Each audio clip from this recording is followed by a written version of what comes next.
wrong, but it's not really important. It's just that you understand that evaluation is done by a bank.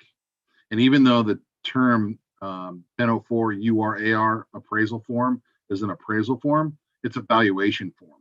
And it's something that the bank does to evaluate the home, and is the only way that the lender will lend on it is a completed 1004 form, a URAR appraisal form.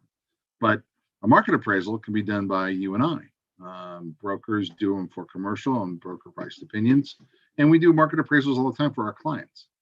And those are important, but they're very subjective to market pricing, and they're only good for a short period of time, as we know now, as valuations keep going up, as market appraisals keep going up. Those need to be revisited, especially in listings, probably on a monthly basis, if not sooner, because we've got a lot of different valuations that come up, or I should say appraisals that come up for listing appointments. And what you appraise that being valued today could change in 30 days. Now, lately, it's gone up.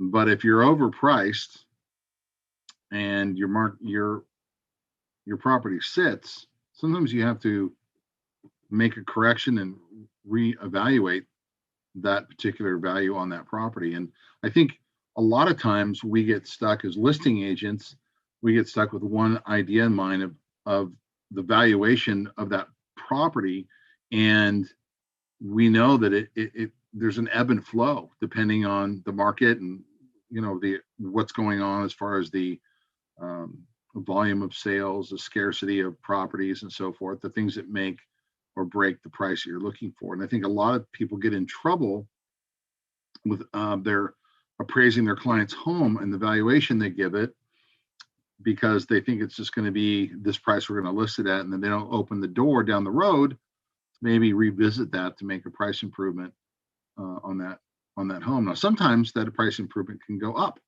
and can be really positive for the seller. In some cases, it comes down, but right now it seems like everybody seems to be going up. In fact, I had a client the other day that just purchased a new home, and by the time they got done with it, the bank evaluated it for $50,000 more than they purchased it for at the time of close within a 45-day period. Is anyone else having that experience with their transactions right now?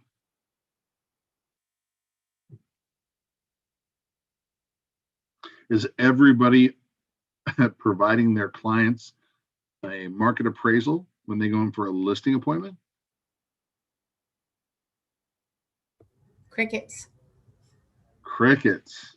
Boy, so maybe we're not dealing with any listing agents here, but I can tell you that you're going to be listing, and when you do, you've got to make it a good market appraisal for them, and you've got to be flexible on what you offer. I think one of the things we talk about in market appraisals for our listings is giving them what I call the 30, the 60, and the 90-day pricing.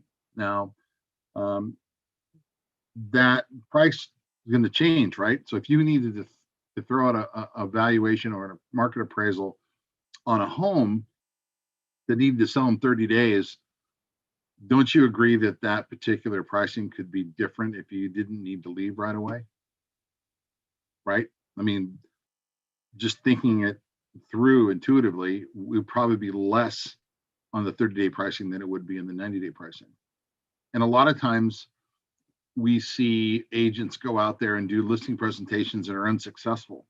And sometimes the newer agents are unsuccessful because they don't give their clients a choice.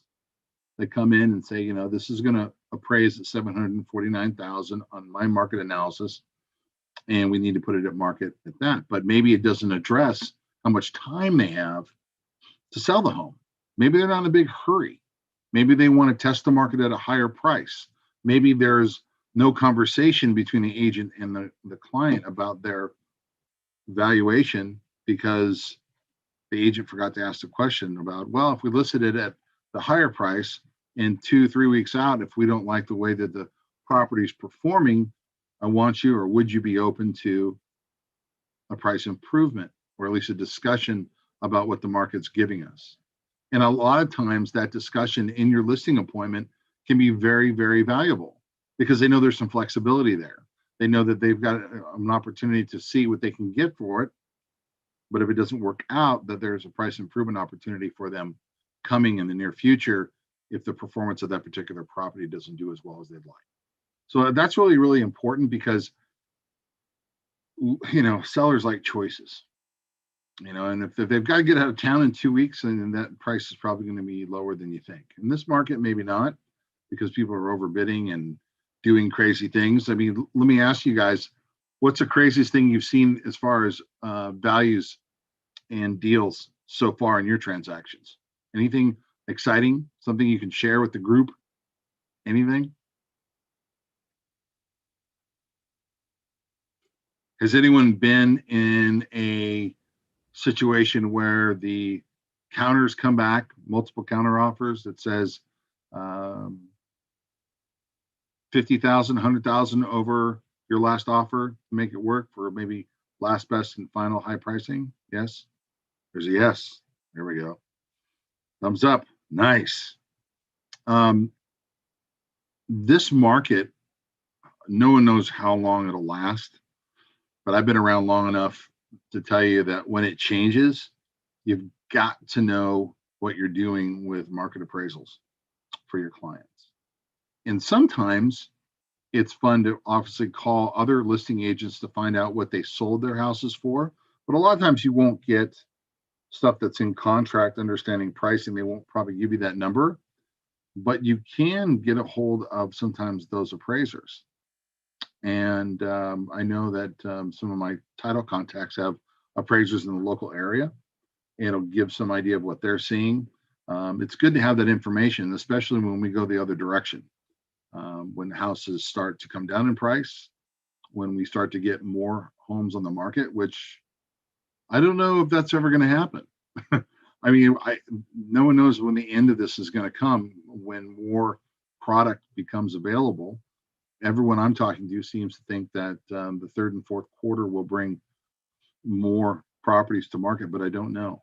And I'm hoping that at some point there becomes more product on the market and the prices kind of soften a little bit for those first-time home buyers that are utilizing FHA or VA loans to get into homes that they just can't compete right now.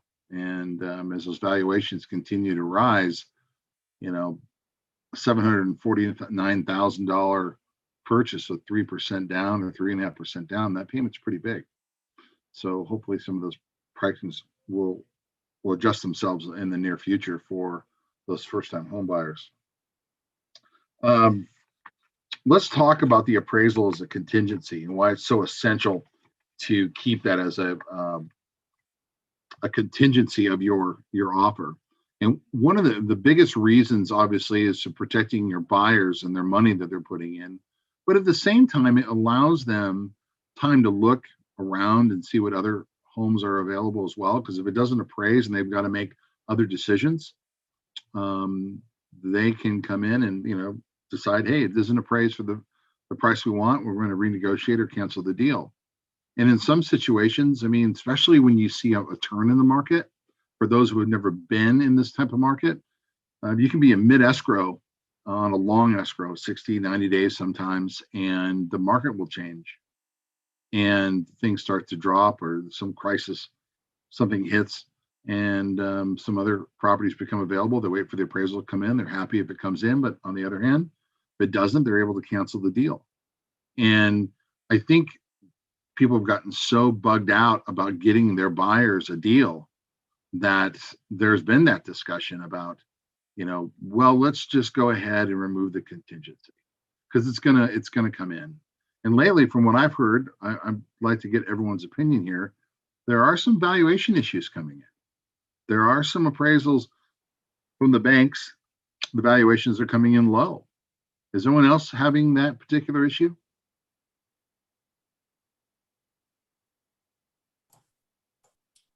The last deal I did, it came in spot on the nose. So I didn't have that issue, but yeah, I'm curious if anybody else has and what the recourse was.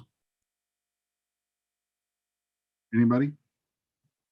Well, when it comes in lower, you know, that's time for renegotiation. That's time for the buyers to have a little bit more leverage in renegotiating. Now, if there's more than just one offer, if there's a ton of backup offers, you know, how much leverage do you really have? But it does open the door for that. And sometimes when you get down to it, and you know, the last thing that needs to happen is the appraised value to come in order for the loan to, let's say, generate some the docs to for signing. You know, maybe the sellers say, hey, you know what, we're this far down the road, it appraised for this. We go through another offer, we're gonna have to go through another 45 days, 60 days of escrow. Let's just take the $25,000 lesson price and move on. Now, in this market, as wild as it is, there's just so many different offers that are coming on every property. And I know it's always a minimum of like 7. You know, I think that's a number that was thrown out in a meeting last week. It was like 7 offers on every property within a couple days, depending on where it's located and the price point. Now, interesting enough, I've got a client of mine that's been looking for a waterfront property here in Naples, and he's all cash, and he's like $4.5 million, and he keeps getting outbid, which is insane. I mean, the high-end stuff is just flying off the market, and you know, he's not even worried about an appraisal. Now, I will tell you that I do have a certain practice that I employ and protocol in my business that I think is really, really important. If you do a cash deal, or if you are in a transaction where the appraisal is not a contingency, you're putting yourself at risk, right? If a cash deal and nobody gets an appraisal, I recommend, even for the cash deals, to have the buyer pay for an appraisal and to have them sign off on the appraisal for your file. Just a thought. I like that. You're putting yourself at risk. Yeah, well, what if the deal doesn't get done? Well, the deal doesn't get done because the appraisal came in so low. You're actually earning, you know, a client for life right there. And you're taking yourself out of the, don't worry about it, just pay cash and we won't give the appraisal, get it done. I'm not quite sure what the risks are at that, but I've always felt comfortable that if you get an appraisal and the buyer signs off on it, even if it's less than what he or she paid for it, I feel like you're doing your due diligence and you're doing the job you're supposed to do for your buyer. And they're not all that expensive. I mean, if you're paying an all cash deal and you're paying $2 million for a property, paying for an appraisal shouldn't be that big of an issue. And you don't get a lot of cash buyers in the, you know, $700,000, $600,000 range unless they're flipping homes or, you know, what have you. And that might be a whole different category of buyer, but a regular buyer that's going to be owner occupied may be a good idea to get an appraisal. I know that I do, and I get those valuations done, and I know a couple local appraisers in the area that help me out in that area. So that's kind of a recommendation I make for that kind of opportunity. But anyway, so when we talk about valuations and we talk about market appraisals, we also have the subject of, we have inheritance calculations, we have capital gains tax calculations, you have transfer of assets, pension plans that are involved sometimes in those valuations. And I can tell you that it's always important to get an appraiser to do that work, especially for the inheritance tax calculations and the capital gains tax calculations. Market appraisals can be accepted by those people if you're going to be doing it, but it's always best to have an appraiser do the valuation for those, right? So market appraisals are done by agents for listings because it's subjective, and you know, ultimately at the end of the day, the seller gets to choose how they want to list the property for. But the valuations are for the loan, right? For the bank, for the tax calculations for inheritance or capital gains tax. calculations. And I think that that's really important to get that done by a professional. It's worth the money for your client to pay to have that done. And just, recommending that you do that for them and recommend an appraiser to get out and give them a full valuation. You're helping them, even though you're not doing the work yourself, which is even better, right? They're paying someone else to do it. You recommended someone and you facilitated that process. But those valuations are key, especially those people that are calculating tax gain and calculating possible tax liability. You don't want to be involved in that process. You want to push it on to someone who does valuations on a full-time basis. Even though we could probably come up with the same price, it's done that way. And it's very important that you have contact with those people in your network of professional contacts. So make sure you do that. Now, I don't know if we've got a room full of people here that have seen what an appraisal form is. I'm going to just share my screen real quick. And this is a blank form, but this is the residential uniform or residential appraisal report, the URAR, otherwise known for those people in the biz at the 1004. And if you've never seen one, make sure the next time you get an appraisal done that you're able to read one and able to go through it, because you need to know what they look like. And you can ask the appraiser to send you a copy, or even your buyer, have them send you a copy. But as you can see, the valuation form says at the top that the appraisal report is provided to a lender or client with an accurate and adequately supported opinion of market value of the subject property. This is an official valuation that's done on this form. And so I think that once you get familiarized with this form, you can read them a little bit more comprehensively and add some value to your clients if they ever have questions about it. And I think we're going to offer a class coming up next, probably in August, maybe September, because I think it'll be available then. We're going to have a appraiser come in and go through one of these appraisals or several of them, so they can show you exactly what they do and what to look for in an appraisal. I know anyone who's got any lending experience would definitely know what this form is and would have looked at them before.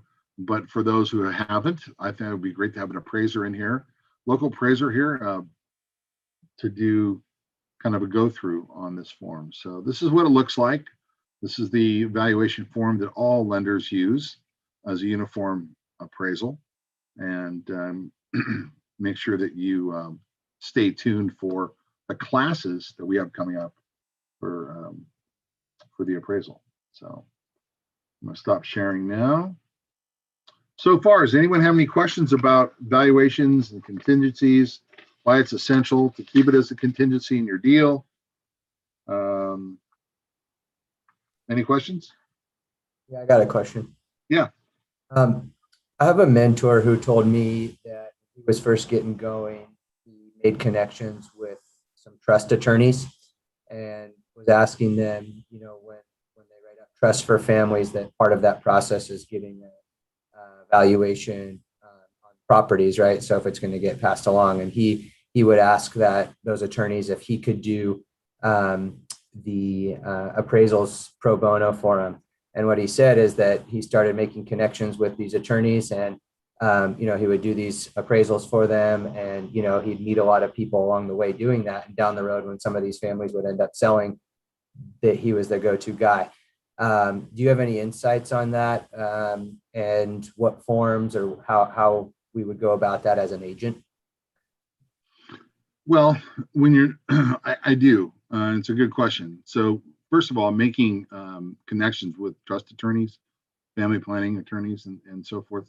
Excellent idea. I recommend it for everybody in your calls that you're making to find business, is basically offering to do the market appraisals for those properties. Now, you can do those in different forms. I think there's a couple different different links on the MLS, the what is that called? Property Resource or Realtor RPR, I think, puts together a nice report. Something that looks, it's got a lot of great information on there, and it makes you look like a pro.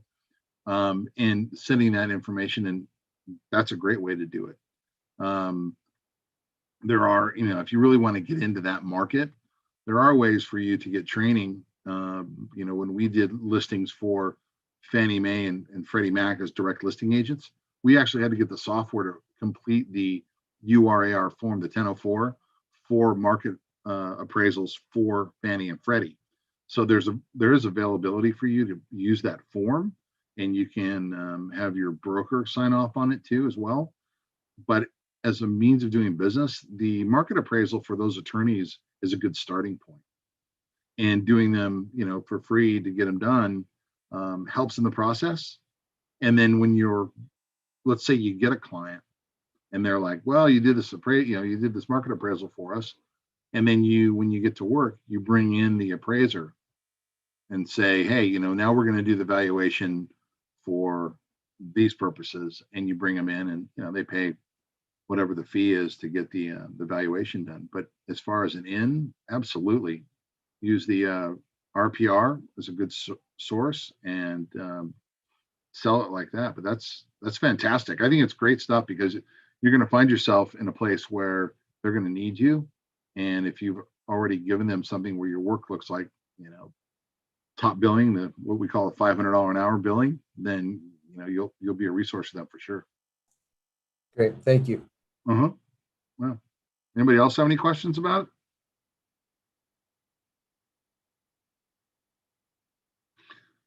it? Anybody doing any deals on 2 to 4 units?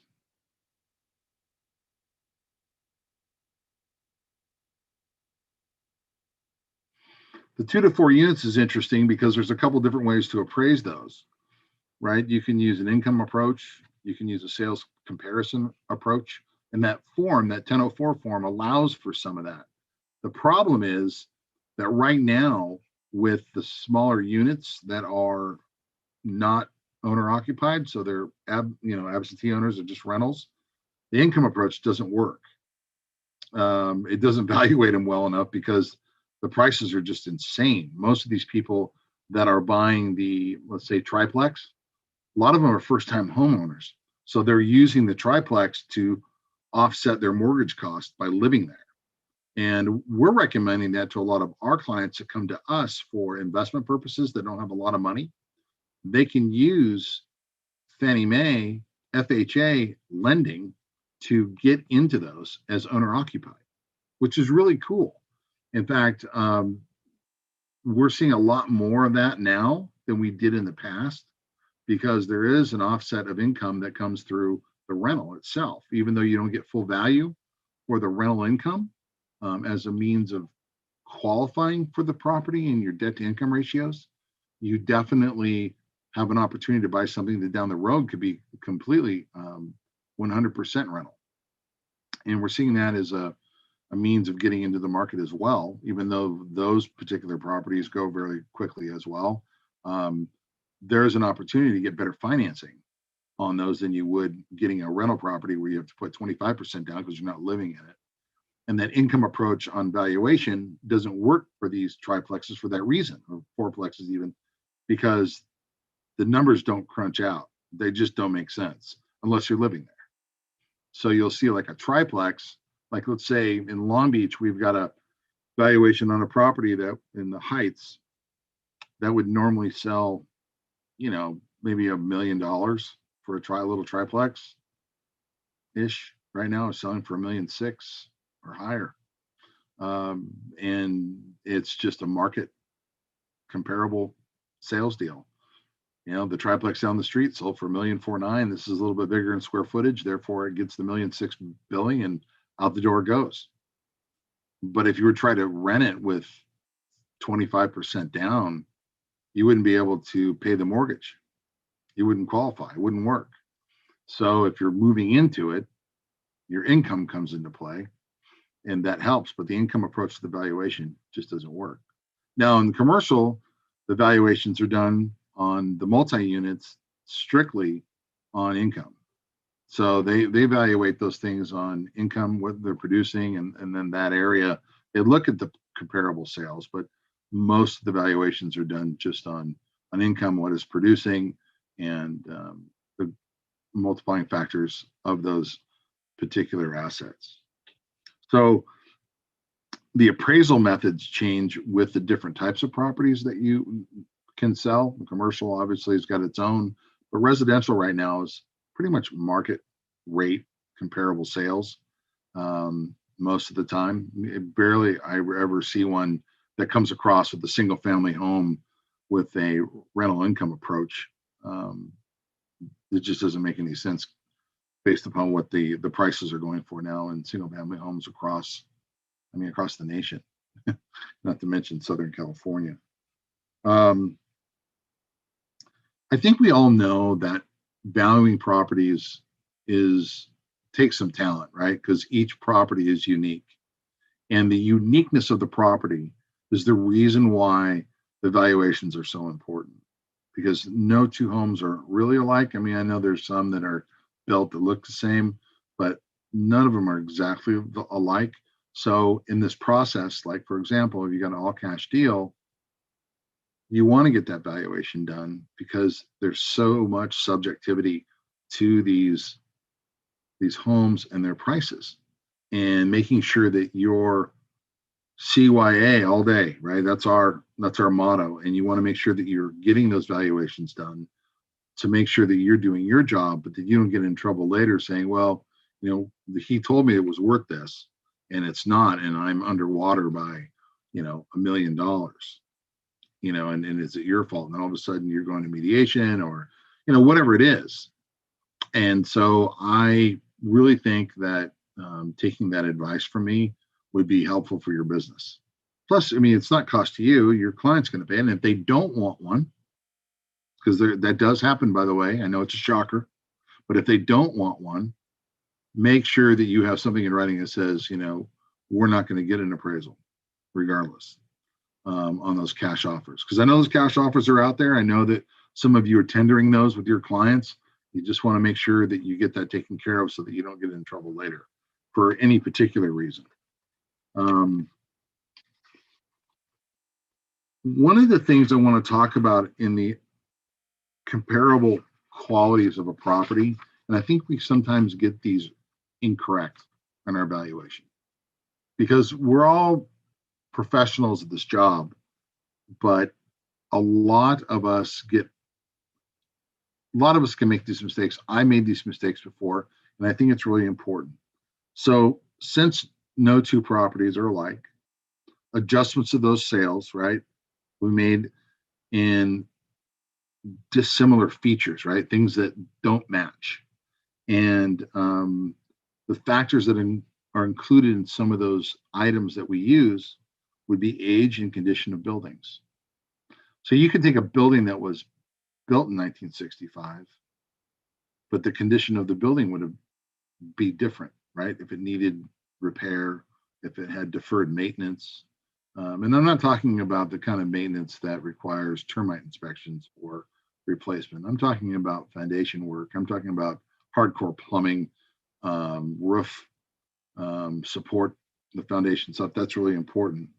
The thing that people always forget about, and it's really sometimes difficult to find out later, the terms and conditions of the sale.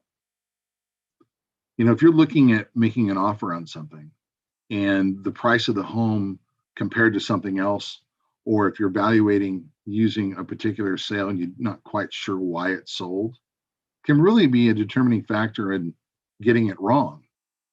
Because they may show on the MLS that there were no concessions. There may show that there was nothing in particular about that sale that was different, but you just never know. You just don't. So terms and conditions of that sale can be huge, especially once the transfer disclosure statement and the property questionnaire have been answered and reviewed. Now, my favorite answer to one of those questions is, has anyone died here in the last 3 months? that particular issue can change a, a transaction on a dime. And once they find out, some people, if you don't already know this, want to know how they died. Some people are concerned about angry ghosts. Or was someone murdered in the home? Or did someone just pass away from natural causes? If someone was murdered in a house, the valuation on that property is a change in the terms and conditions of what's going on in that sale. There was a home in Long Beach years ago, and the wife had murdered the husband at the dinner table. And it was disclosed that someone died there, but they weren't disclosing how that person died. And it changed the valuation on that home. And every time I drive by that house, I'm always reminded of how that changed how that sale went down. And once they figured out what had happened, the valuation on that home, the listing price on that home fell. So that would change the way you're looking at it. Maybe you wouldn't include a valuation of a home like that, where the terms and conditions could be subject to such drastic dissimilarities that you wouldn't want to use it. So you got to do your research, especially if you're doing market appraisals for your listings, because they're going to ask, your clients are going to ask you, hey, this seems a little low because XYZ house around the corner sold for this much money, or wow, we're kind of high. What happened on that property? Well, let me tell you, and this is why. And it shows that you're a professional in what you do. You know what's going on in your area and what's happening with valuations. So when you're using these comparable qualities to evaluate for listings, be cognitive of what's going on, do your research, and call and ask why that particular house sold for so much less.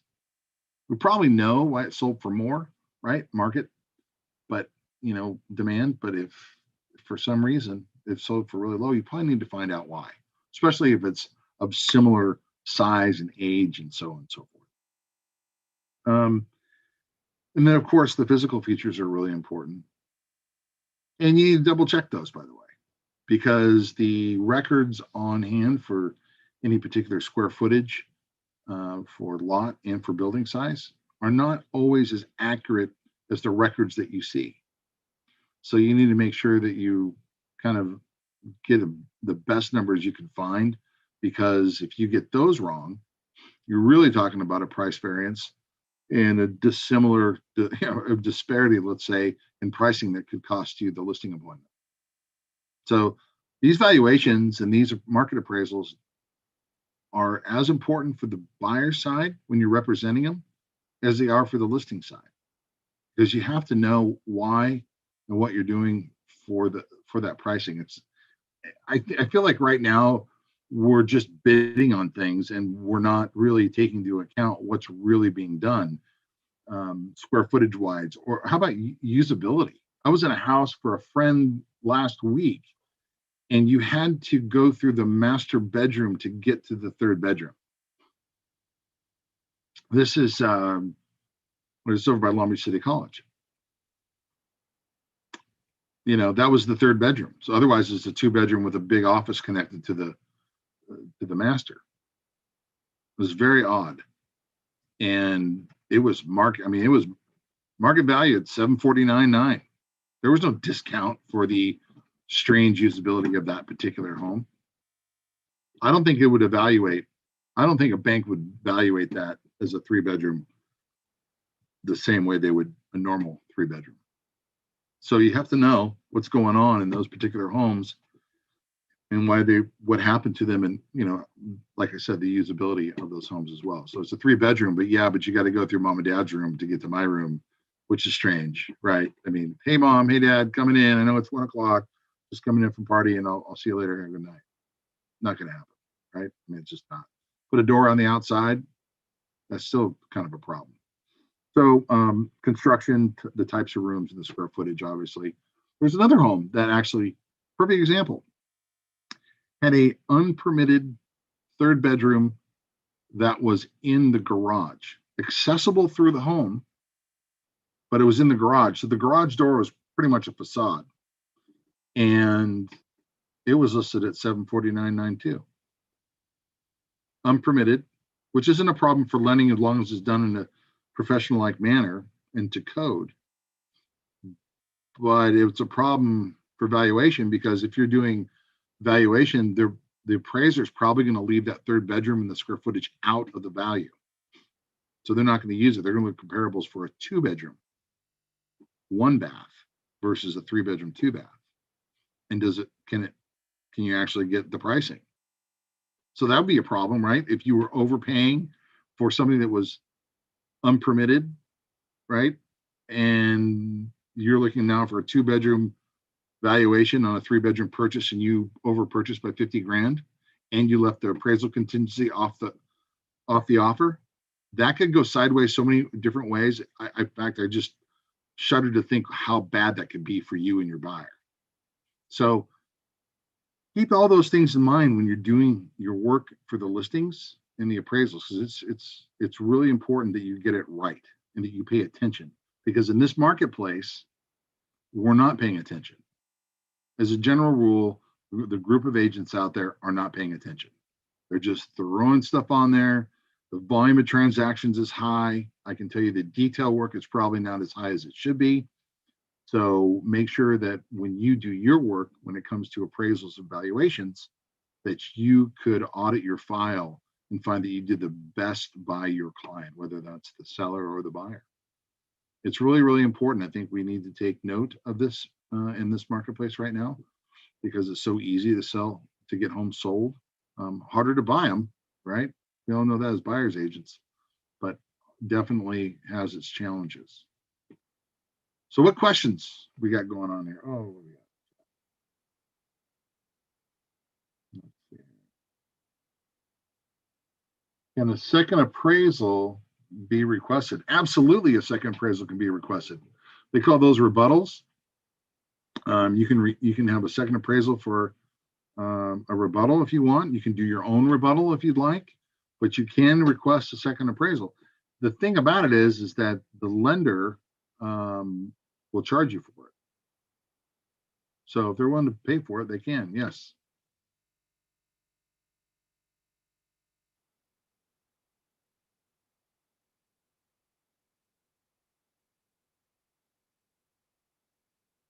Anybody have any more questions or concerns?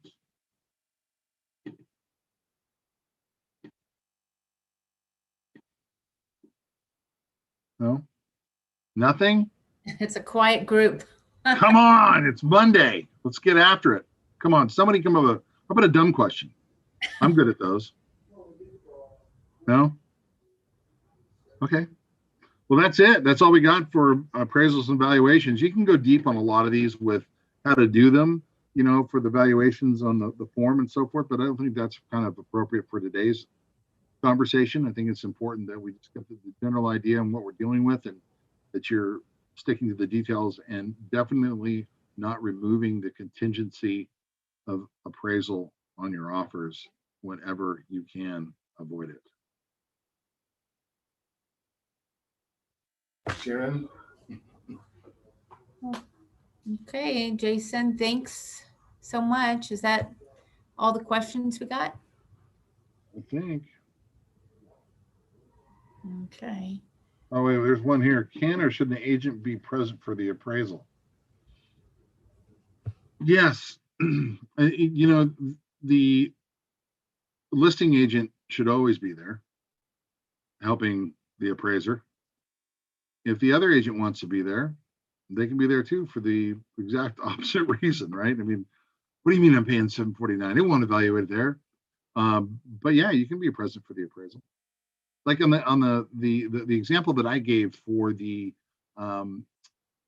unpermitted 3rd bedroom, the appraiser, with as busy as they are, probably won't know that this thing's got a bedroom in the garage, right?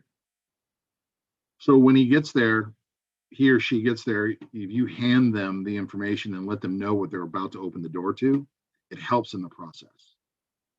Anything you can do to help the process along, be there. The process is important, but the listing agent should definitely always be there with comparable sales information, and anything they can do to help your client get the best and highest price.